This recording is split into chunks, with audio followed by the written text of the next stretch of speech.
Do you struggle to make decisions? Are you afraid of drinking water out of anything other than your Stanley? Are you still shopping at Target because where else are you going to get your poppy soda and your pimple patches and vanilla candles all in one place? Did the black square in 2020 fuck up the vibe of your grid so much that you started stress sweating? If so, Lumi whole body deodorant. Just kidding. But if any of that did resonate with you at all, you might be in the grips of Operation Beige. And there is a way out, and we will talk about that in a little bit. I am recording this on Wednesday, March 19th. I'm going to try to keep these coming on Thursdays. We will see. But yeah, beigification, or the growing conservative grip on everything is so real, and I do want to get into it because Operation Beige is actually an acronym, which I posted about before. We will get to that. Um, but yeah, I think before we get started with anything, congratulations to anyone who did the LA marathon, keeping it local here. My friend did the half marathon, super proud of him.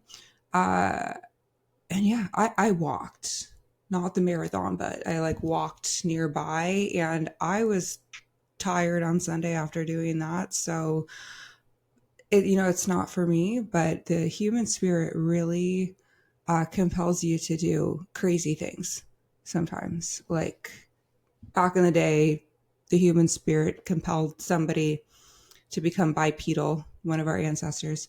Uh, and yeah, people are still running marathons. So if that was you out there, congratulations. Anyway, we do very urgently need to talk about all things beige, the beigification, not the beautification, but the beigification of society.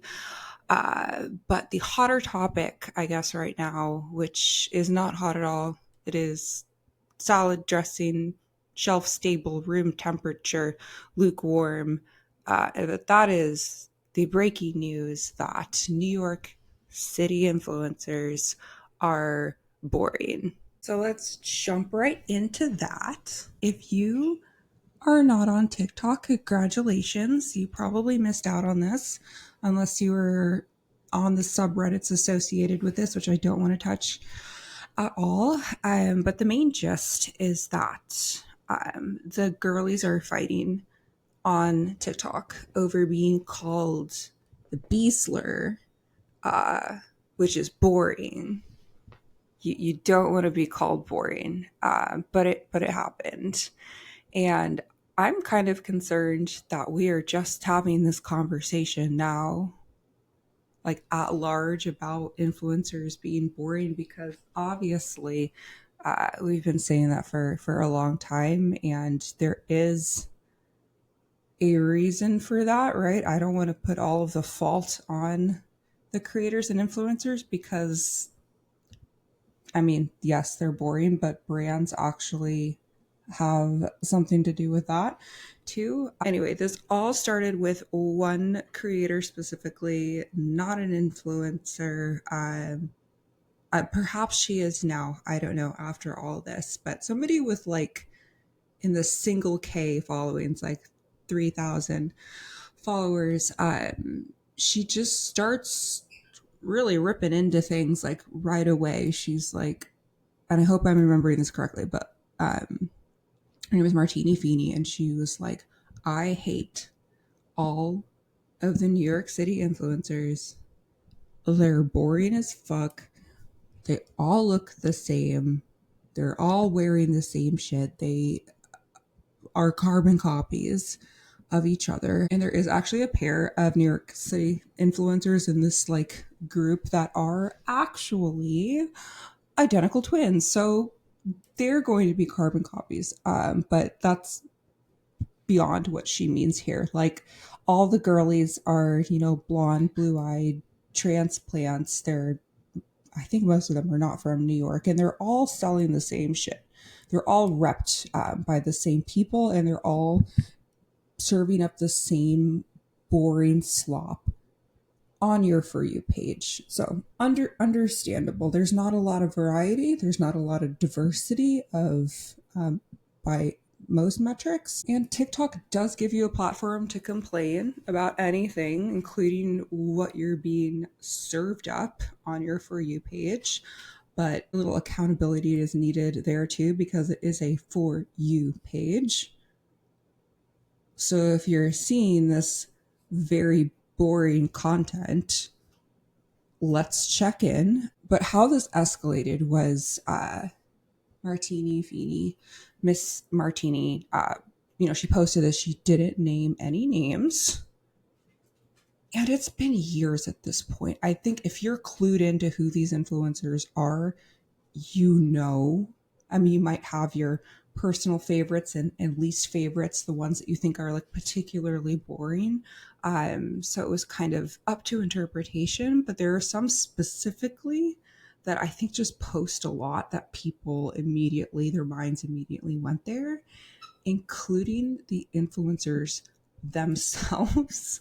And I do want to say that I have a lot of these ladies blocked. I just don't need to be sold Tarte products. I go to Ulta enough. There's the stuff that they're selling. I wish most of them well, but I don't need, there's so much other stuff that I want to engage with. But it was very funny to see people being like, oh my God, she's talking about me, her calling me boring. And it took them like 5 seconds to respond and to like start stitching and duetting this original video. And it's just funny to see people with like 6-7 figure followings decide to respond to what is like not a huge insult at all. Coming to their own defenses. And part of me thinks that maybe there's this sense of betrayal because the girl who made the original video looks like she could be like in their friend group in some way, also in New York. I think there's maybe this internalized sense of like, how dare this fellow New York City white girl wearing a knit sweater and drinking a blank street matcha latte, this girl who could have been in line behind me at Joe and the Juice, how dare she specifically call me boring? What a bitch. And so it was triggersome. All of that, the like original posts and then the influencers responding, that was actually, if anything's boring about any of this, it was that part of this story. But what got a little bit more interesting was in the comment section of that original video. There were many, many comments that were like, hey, you should probably follow some non-white influencers and creators. You should probably, diversify your For You page if you want to make the generalization that all of these New York City influencers are boring as fuck. Because to say that about every single person who's making influencer content in New York is crazy. And we understand that that's not what she meant. She was talking specifically about these kind of cookie cutter creators, but I think they were right to drop those comments in there. Like, hey, this seems like a you problem. Sorry that my For You page doesn't look like that, right? And there was one comment in particular that was just very specifically like, hey, you need to follow more Black creators. And if you guessed her response to be something like, we'll drop some names, you would be right, because that is exactly what is still there in the comment section. And she just, maybe wanted to outsource that and do with that what you will. But I think the part that kind of like, I don't know if it soured the situation, but it definitely made it a little bit more interesting, was that in this same comment thread about like, hey, you should follow more creators of color, you should follow more specifically follow more Black creators. um, there was some exchange that I think got deleted, but people were discussing it afterwards because nothing gets past people in comment sections on TikTok specifically. And it was something along the lines of her defending herself by saying, well, like, I'm not worried, or I'm going to sleep fine at night because my mom's name is on the side of a building at NYU. And it's, I mean, I did not see the original comment. I'm hearing this now, like seeing this secondhand. But I had to laugh because, of course, like light nepotism like had to enter the chat. Like that's just like the bingo card of the sort of like minor drama on TikTok. Like of course that was going to happen. But I think that specifically just, yeah, it made me laugh, but also just really added to the like elementary school like recess yard level drama that this was, and that's how I would categorize this, to be honest. If I can make a very rough analogy here, this is basically like a student on the recess yard complaining to whoever will listen that there's a group of popular girls over there who are being annoying. A likely thing for them to do. And in response to suggestions like maybe just walk away, or maybe you can go play with that group of girls over there who don't look like you. Instead of accepting any of those suggestions, she decides to drop a little family lore that absolves her in some way, that signifies that she's above all of this. It really was just very silly to watch play out, and people are still talking about it. This has been like a couple of weeks now at this point. Anyway, shout out to one of my mutuals, Ro. She's at Get the Chicago Look on TikTok. She made a video that included that detail about the NYU brag because I missed that. I would not have known. This is why we need chronically online people dedicated to the drama, because I would not have known about that detail. And also, equally importantly, to another mutual of mine, Fola, who is so brilliant and hilarious. She was right in clocking, just looking back at this entire exchange and the initial claim that, oh my God, these influencers are so fucking boring. How could they be so boring?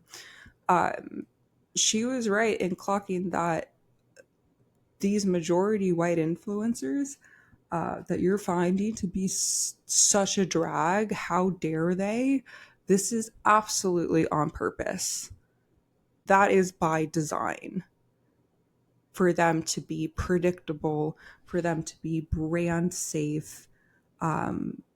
Brands want young women who are just aspirational enough, predictable enough, not like totally out of reach. Like they need to have a little bit of the like girl next door factor, which is another fucked up thing. But that's exactly the like archetype of person that they're looking for to represent them and to create content, the girls that they'll pay for. And yeah, that's basically the frequency that they're expected to like to operate at in perpetuity. That's the expectation. So it is completely fair to have a problem with these influencers being boring, which has become a boring way to describe them at this point. There's plenty more things we can point out there, but truly, we can do that. We can make that complaint, but the brands, like, we need to keep the pressure on them, because I think that is where the real change will happen. And we're seeing, obviously, some pockets hurting over at Target now, thanks to the boycott. Also, Starbucks and plenty others. Like, if this stuff actually does work, which is heartening. But in terms of like keeping pressure on brands to, like, if they're going to be using influencers for their marketing, which is only going to happen more, unfortunately, I'm seeing it happen. And I have some knowledge of this being on like the brand marketing side. Like, I'm not an expert, but I know more than the average person about like what's going on and what has been happening. Yeah, we need to be doing a little bit more to flame brands like Tarte, who is permanently on my shit list, and for like the tripping with Tarte stuff, and the founder CEOs like could not be more out of touch. I'm shocked. And Poppy also. Congratulations, Poppy, for being sold for $1 billion. I'm sure that's not going to change anything. But congrats on the vending machines. Patrick Ta, if you were clued into that drama happening. We collectively can make a difference in that way. Leftist woke moment. But again, I mentioned this all just in reflection with some input, because I, again, have been on the brand marketing side, and I have stared into the beige oat milk abyss. I've seen it. It's there. It's real. And this, of course, leads us to Operation Beige. Microtrending. I have made a few videos about this already. I don't want to repeat myself too much. I encourage you to check out any of my Operation Beige videos. But like, people online, we've been sounding the alarms on like the rise of conservatism in just kind of like the softer arm of fascism, and how it has really just started to like have a tighter and tighter like vice grip on basically everything in the media, and just aesthetics in general, and in clothing, in architecture, like across basically everything. I'm doing a very poor job of describing this right now. I will clarify what I mean in a second. But this beigeification, for lack of a better term, does deserve to be called by a better term, and that is Operation Beige. BEIGE, or boring and engineered to identify with gentrification and eugenics. That's what beige stands for. You can look it up. I made it up. But yeah, if we want to be more explicit about it, it is fascism in fashion. Fashion. Except it goes beyond fashion, which is why we need to kind of qualify it as the calculated operation that it is. I'm calling it the sister psyop to Project 2025. And it's been bubbling in the background for quite some time. And I'm not a historian. I'm not an anthropologist. I'm not a sociologist. So I'm sure there are like plenty of creators who have actually done the extensive research into like when things started to become extra beige. Some people would blame the Kardashians, and I do think they are quite guilty. But I do not want to dedicate too much time to talking about them. But yeah, they are partially at fault with changing just stylistically things into more neutral territory, into the land of beige. But if we're talking about this operation beyond fashion as a whole, I do think it can be helpful to think about it as the sister psyop to Project 2025, as the yin to Project 2025's yang. Um, it's kind of like a throw, like a stylish beige throw pillow on top of hostile architecture, and it is absolutely a raw milk latte served directly from the teat of RFK Jr. That's what's happening here. And I humbly think that the beigification of fashion, music, media in general, interior design, architecture, I don't know if I said that already, food and nutrition, all of these categories, the smoothing over of every cultural edge is what has enabled the majority of what we're living through today. It's a smoothing over, it's a dumbing down, it's a numbing up of whatever culture we had before. And it literally makes me like emotional and distressed and depressed to think about. I think that's one of the reasons why I've like leaned toward making fun of it as much as possible and just like trying to shine a light on this shit. But yeah, I mean, in an earlier video, I did blame Chipotle specifically for the interior design shift, and I stand by that. I still say fuck Chipotle for really turning every food establishment into a WeWork. It's so ugly and brutalist burrito DNA. But I do blame Chipotle for that specifically. But there are so many other perpetrators. You probably know them. And not everyone likes for these to be called out. Like they just have like emotional attachments to them. But like, if you don't want to think of them as bad actors, as people who are, knowing and complicit in Operation Beige, you can, delude yourself, but it's just the reality of what is happening. But there's the dairy industry. So if you really like milk, I'm sorry. It's they've got some deep, milky pockets, and they're absolutely perpetrators here. Hailey Bieber and the clean girl aesthetic. I don't mean to put it all on her, but when you think about like who like really exemplifies like clean girl, like who started, like that's who you point to is Miss Hailey Baldwin Bieber. So she's up there. Who else?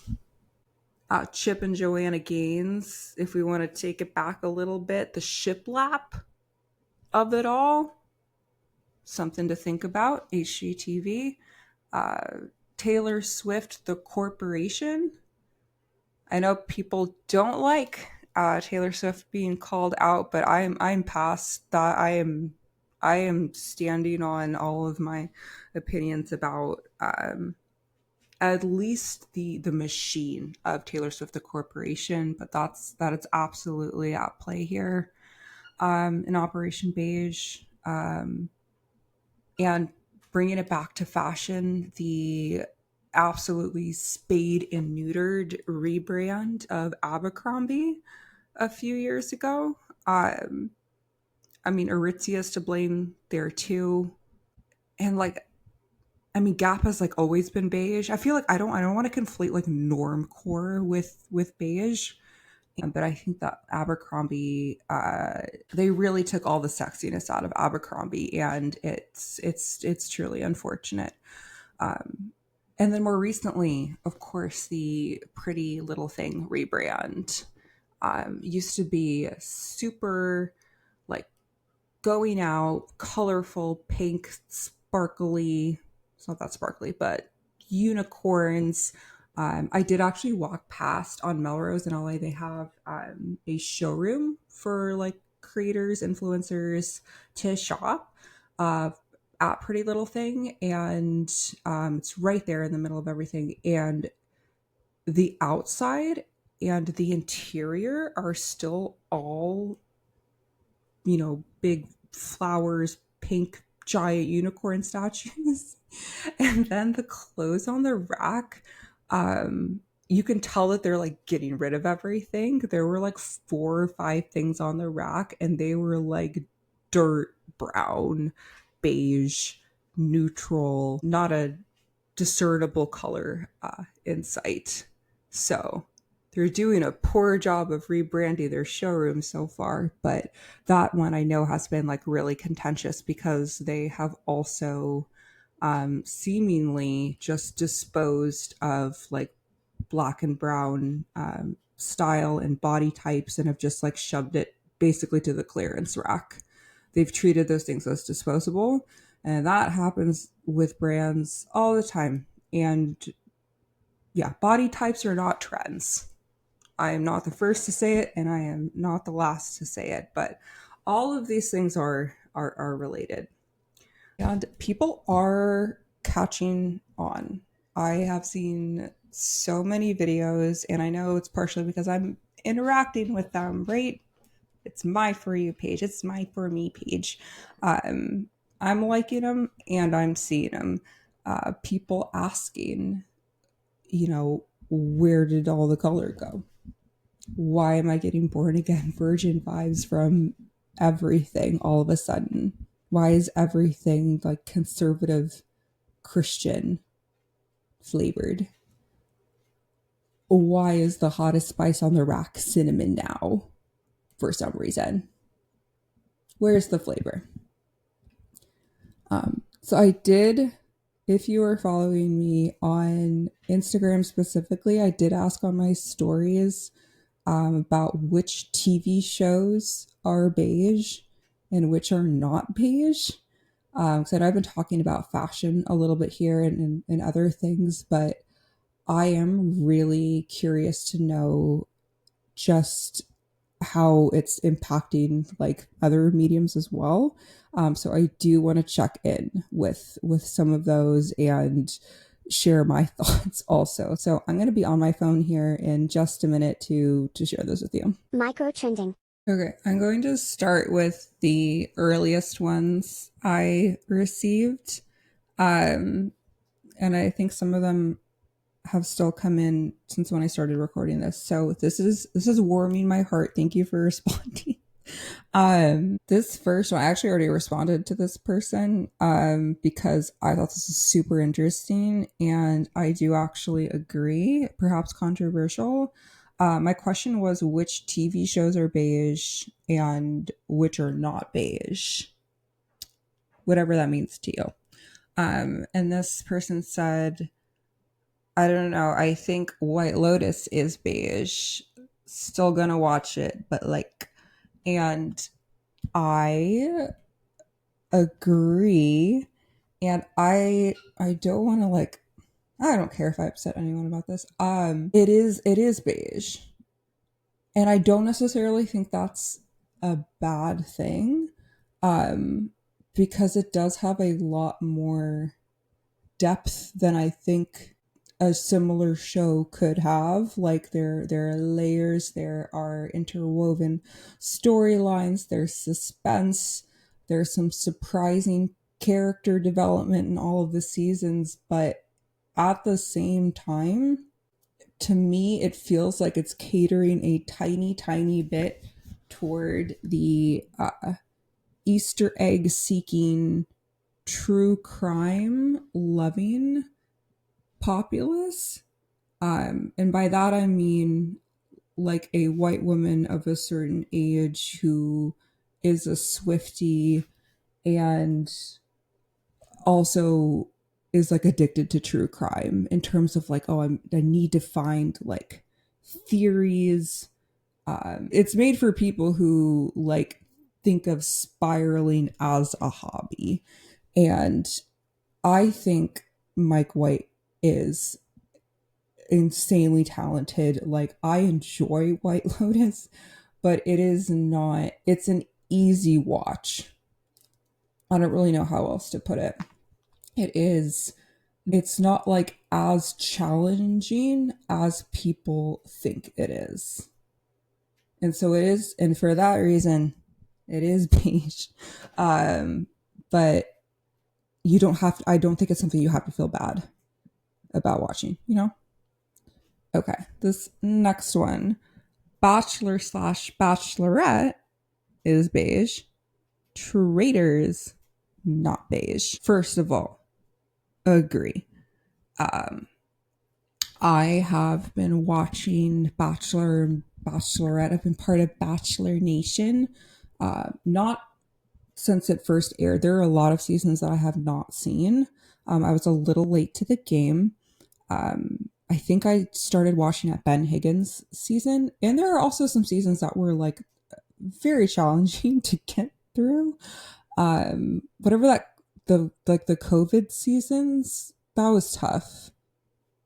I don't know. I plenty to say about the Bachelor franchise. But if I could sum it up in one word, it would be beige. The formula is just it's tired and it needs a refresh, and I think that is happening. Um, and I have to give a shout out to the Goldens, Golden Bachelor, Golden Bachelorette.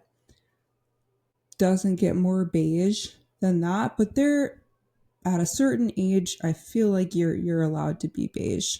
I was thinking about this earlier, like even before I had asked this question, just about how I would answer this. And yes to Bachelor Nation being beige. I would argue that Love is Blind is not. Um, is not beige. Only because of the like PhD worthy like studies that can be done on like the dynamics of these couples and just how much like meat it like gives us to chew on. I don't know, for like lack of a better way of saying it. Like it really does, I think, add a lot to how we talk about dating in whatever year. This last season, Love is Blind Minneapolis season 8, absolutely the beigest, horrific. And if you think Denver is going to be any less beige, you're absolutely wrong. I think it might actually be worse, so buckle up. It's just so much more interesting from just like a people watching and just from a sociological point of view. It is beige on the surface, and you can't find people more beige than Nick and Vanessa Lachey. They share a birthday, by the way, and that is like very like dark sided. There's something to miss there. But Bachelor Nation, the Bachelor shows, beige. Love is Blind, not beige for the reasons I just explained. And Traitors, not beige. If you disagree, that's fine. It gets a thumbs up of not beige. Fixer Upper, beige. HGTV, TLC. Not all of the shows, but a lot of them. Any of the like, yeah, the Fixer Upper ones, the flipping ones. I'm sure some people watch it for some of the fun like host dynamics, or maybe you're just really into drywall. Maybe that's your thing, but it doesn't really get more beige than that. And if that's like your hobby, like that's fine. I would qualify like flipping homes as a beige hobby, but you know, I don't want to like cast too much like fault because like maybe that's something you like really care about.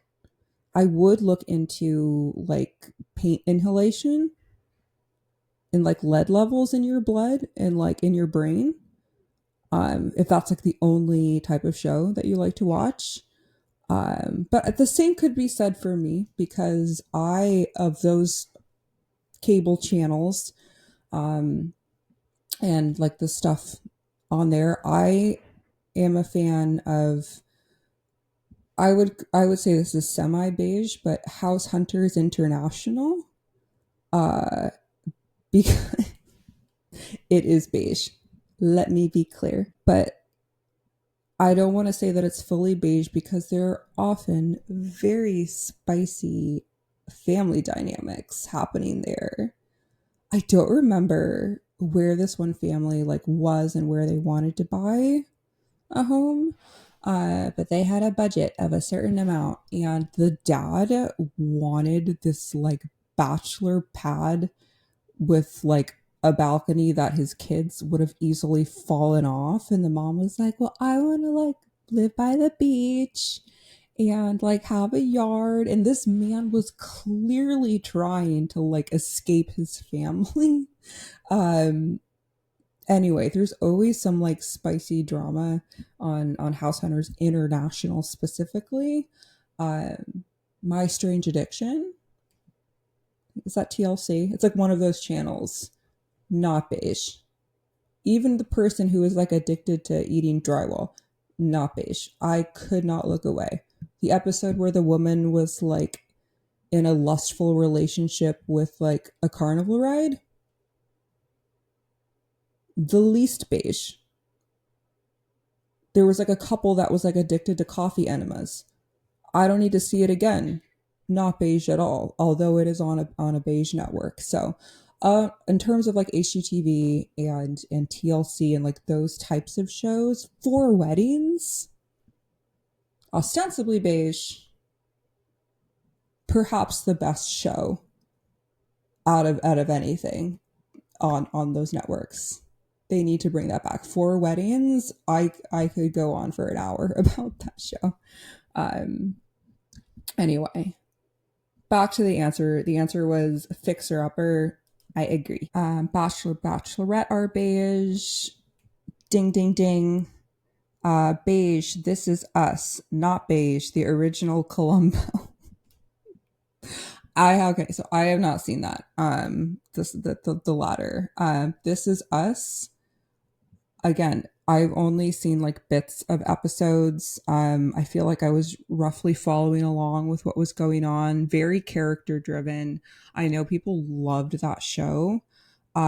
Me personally, I struggle a little bit when a show is clearly trying to make me cry at every turn because I will cry at the drop of a hat. I've probably stopped myself from crying like 2 times already recording this. It's my easiest response to something sad or glad. So I don't think I could handle This Is Us. But the aura I got was like sad core trauma porn beige. Um, Even just like the lighting, the way it was filmed. Beige on beige. Anthropology beige. Well, that's my opinion on that. Um, Succession. Here's the deal. Is this one of my favorite shows of the past 10 years? Yes. I was so opposed to watching this at first. And my family was like, I know this looks like the opposite of a show that you would want to watch. I was like, this looks so boring. Like, why would I want to watch this? Um, they were right. I was wrong. Um, I do think that it has beige elements.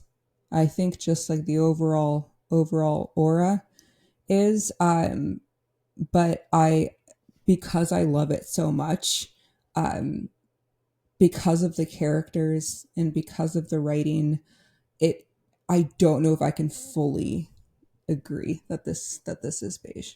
But I will say I do respect the opinion of anyone saying that it is. So if you think Succession is beige, I think that's completely fair. I think that I love it despite some of the beigeness of it. The subject matter is certainly beige. A couple people mentioned Fargo, the series. I have not seen that. I'm gonna have to ask my dad. I think he's watched that. The movie though, uh, I would say not beige. Fantastic movie. Although I don't know, maybe it is beige. Bravo reality shows, beige AF, Bachelor beige, Kardashians the most beige. Agree on all points. And I say this as somebody who has watched a lot of all of these. I've probably definitely watched the least of the Kardashians. I feel like it was kind of like a, not like a hate watch, but like I'll turn it on because somebody's going to say something ridiculous like back in the day. But it has been a minute since I have voluntarily watched anything Kardashian related. But I'm locked into Bravo, for better or for worse. I'm not well versed on like the Housewives franchises. That's like where I'm like getting up to speed. I would say that the reality shows themselves are extremely beige, but there are individual characters that are not, and I think that is what keeps us coming back again for better or for worse. And then you already know how I feel about The Bachelor. This next one, I think, perfectly encapsulates beige versus not beige. Within the same category. So thank you to this person for this is like the perfect answer. Beige, Grey's Anatomy, not beige, House. Um, I have barely watched either of these, but from what I have seen, both of these apps, like that is a perfect assessment. Is Grey's Anatomy still on? I'm not going to look that up, but if it is, go away. I'm so like, I know people love that show, but like, it's enough. Your beige days are numbered. Um, and House, I feel like had more personality from what I understand, what I remember. So there might be better kind of like doctor drama answers to this because that's another category that like I don't really gravitate toward. But Grey's Anatomy is so beige. Some of these are not labeled as beige or not beige, so I'm not sure uh which is which. It is obvious though for some of them. Emily in Paris, the beigest. C'est beige. Emily en Paris. I need to like hate watch that. That has been on my list to like to hate watch. Not beige. Hacks and Los Espookies. Agree. A number of folks have predictably said, Friends, don't come for me. I want to say Friends, but I feel like Friends might be pre-beige, but contributed to the rise of beige. That is very astute. I don't know. I have not seen a single episode of Friends by choice. There is something about, and I hate to be a hater, but there is something about that show that is like repellent to me. Meanwhile, I've seen like every episode of Seinfeld more than once, and that I would argue that Seinfeld is maybe not at the time. I don't know. It's certainly beige in its own way. But there's something about like the acting in Friends, the sense of humor of that show that I just can't get into. But I think we also have to understand that there was non-beige television obviously happening when these shows were airing back in the day.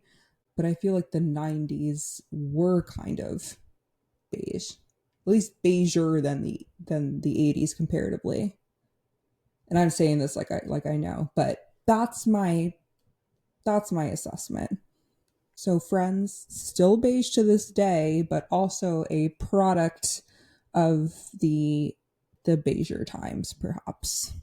Someone said they're all beige. Okay.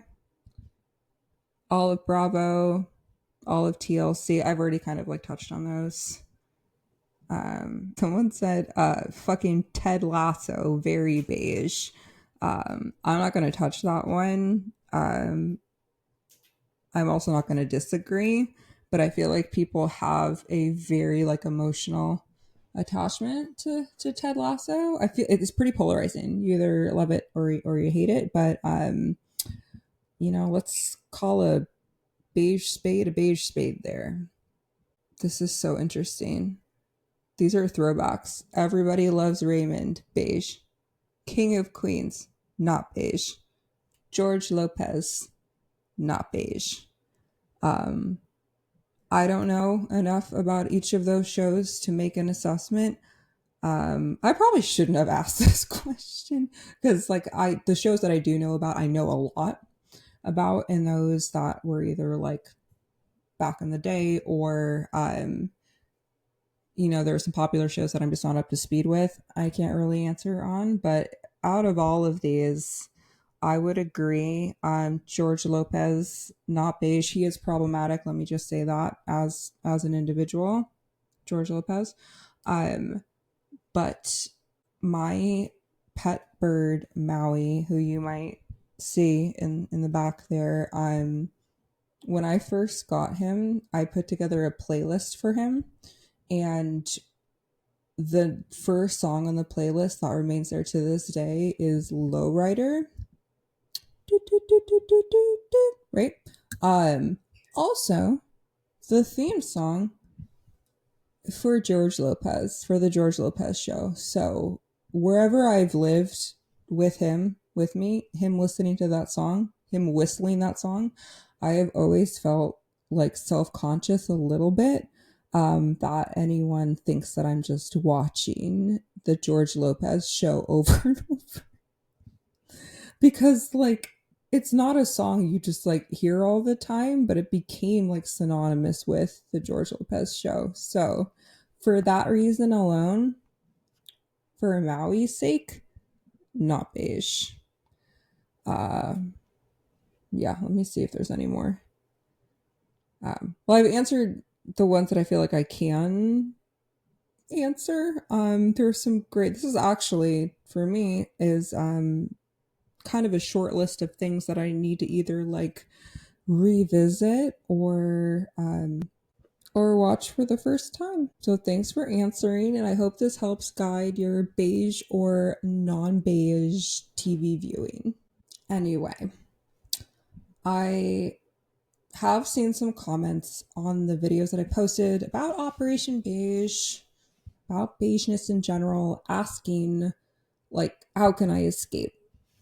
How can I still dress beige and be beige in that way, but not be truly beige, right? And these questions excite me because the first step toward escaping the beige matrix is to to be curious and to to understand that there are other options.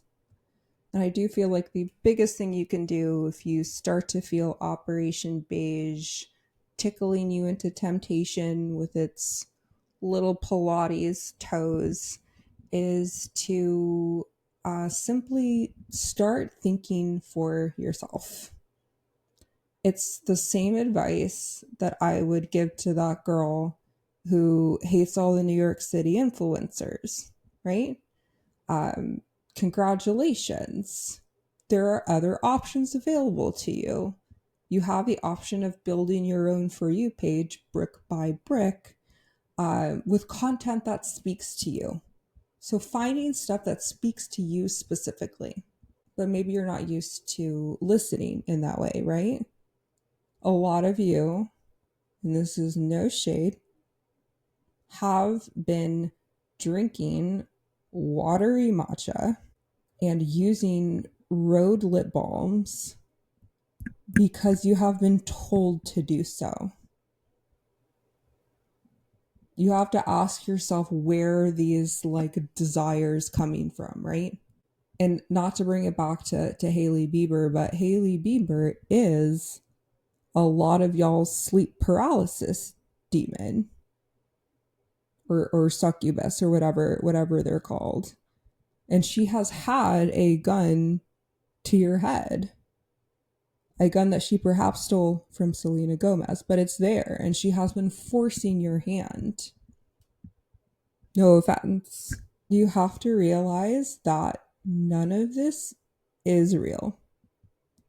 Clean girl was just an option. You were not getting drafted.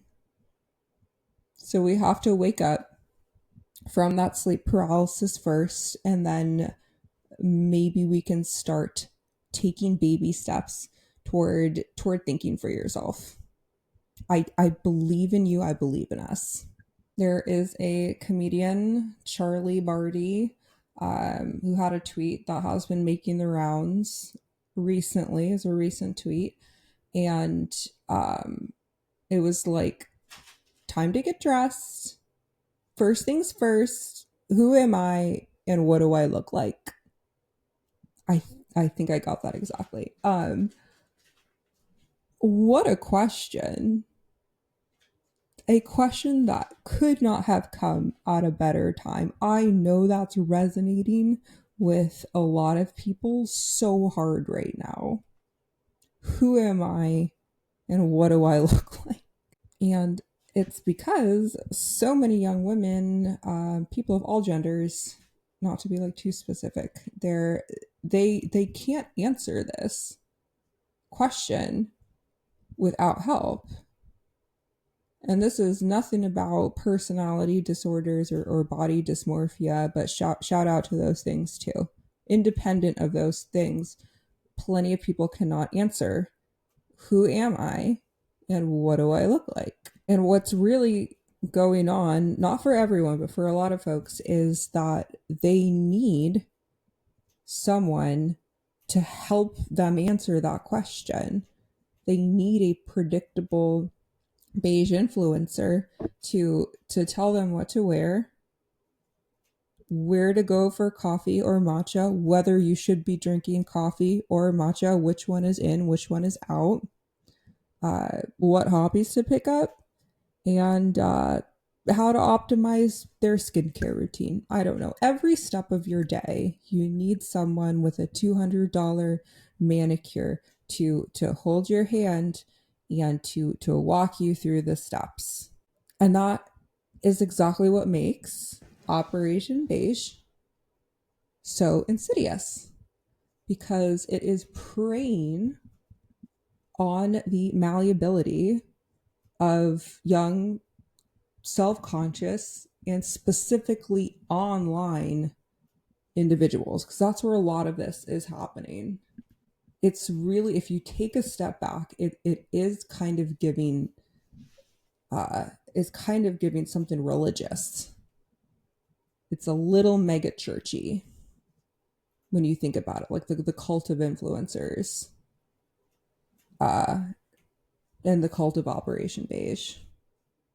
Big Beige knows that if you're told that Alex Cooper and Alex Earl are two different people, if you're told that Tate McRae is the second coming of both Britney Spears and Jesus, if you're told to buy the 9,000th Taylor Swift voice note demo of a demo whatever record, you're just going to nod and agree. Yeah, I do agree with those statements. Yes, I am going to make that purchase because I don't want to feel left out. Operation Beige wants you, that's what the I is for in it, is to identify with gentrification and eugenics. They want you to aspire to feel seen and to be like, those are people that I aspire to be like, that I want to be included. I want to be in with the in group in that way. That said, Operation Beige does want you to aspire no further than being agreeable, because you can't shine too much, right? Because that's not beige. Being like a shining individual, like that's only for the select few. Um, but I think most importantly, this is, an operation that needs you to have a very deep need to be liked by everyone, which means that having an opinion at all, a dissenting opinion at all, an opinion that's different, is out the window. So, that said, having an opinion beyond, hey, that person is boring, because that was controversial. Huge step for Martini Feeney, and for everyone on TikTok. But I think if we go beyond that, if we're truly trying to break out of Operation Beige, like saying something beyond, a little bit more trenchant, a little bit more cutting than, hey, that person is boring, that would be a great first step too, I think. And so all that said, I guess if I had to answer, how do I escape Operation Beige? The debeigification starts within. Because you can check this. There are plenty of videos about this too. You simply cannot purchase aura. You cannot buy swag. You cannot add to cart your way out of being a boring person. You can develop hobbies and interests and then purchase things to support those, if it's something that is authentically speaks to you. But the inner work, that's step number one. And as that is happening, like having some uncomfortable conversations with others, also a good step. Like, I actually hate natural wine and oysters. I've been pretending this whole time. This has been a bit, and I'm choosing to be free. That is a bold step in the direction of escaping Operation Beige. So if you'll join me, I think we can make it happen. Whether you choose to escape Operation Beige or stay beige, that is your prerogative. But either way, thank you for listening. Thanks for being here. You can check out my other videos on this topic on TikTok and Instagram at Saltlacroix. And if you have a specific microtrend that you would like analyzed, picked apart, dissected on here, I'm happy to help. Just add it to the email subject line and send an email to saltlacroix@gmail.com, saltcroix@gmail.com. And yeah, thank you. And I will see you next week. Bye.